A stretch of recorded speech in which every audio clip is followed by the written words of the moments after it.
বাংলাভাষী নাগরিকদের বিভিন্ন রাজ্যে হেনস্থা করার প্রতিবাদে মিছিল করে বিক্ষোভ তৃণমূল কংগ্রেসের। আজ বীরভূমের রামপুরহাটে বীরভূম জেলা তৃণমূল কংগ্রেসের উদ্যোগে এই প্রতিবাদ মিছিল করা হয়।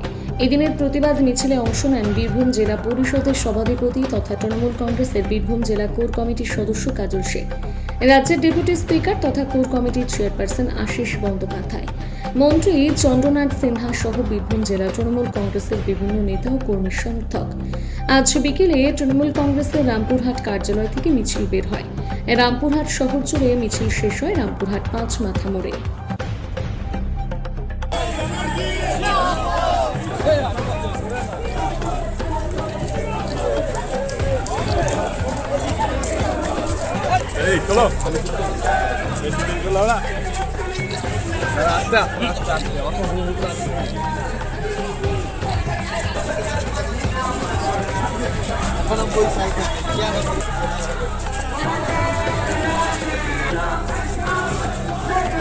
মানানো যায় না, সংবিধান মেনে চলে না।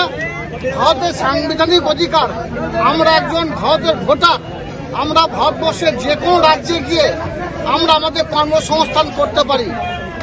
অন্যান্য রাজ্য থেকে, বিজেপি শাসিত রাজ্যগুলো থেকে বিভিন্ন ভাষাভাষী মানুষ আমাদের রাজ্য অর্থাৎ বাংলাতে তারা এসে নির্বিঘ্নে নিশ্চিন্তে তারা তাদের কর্মজীবনে কাজকর্ম করে চলেছে। কিন্তু বাংলা থেকে যখন অন্য রাজ্যে যাচ্ছে, যে রাজ্যগুলো বিজেপি শাসিত রাজ্য, যাদের মুখের ভাষা বাংলা, তাদেরকে বিভিন্নভাবে হেনস্থা করা হচ্ছে, তাদেরকে অন্ধকার কারাগারে ডিটেকশন ক্যাম্পে নিক্ষেপ করা হচ্ছে, এমনকি তাদেরকে বাংলাদেশে পাঠিয়ে দেওয়া হচ্ছে।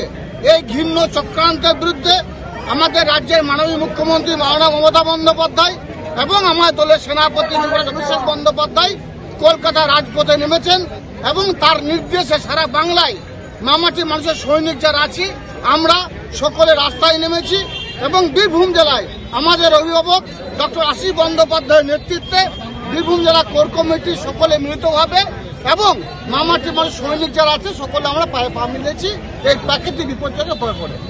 কাজলদা, আধার কার্ড জালিয়াতির জন্য বীরভূম থেকে দুজনকে ধরেছে, কি বলবেন যে আধার কার্ড জালিয়াতি হচ্ছে বীরভূমে?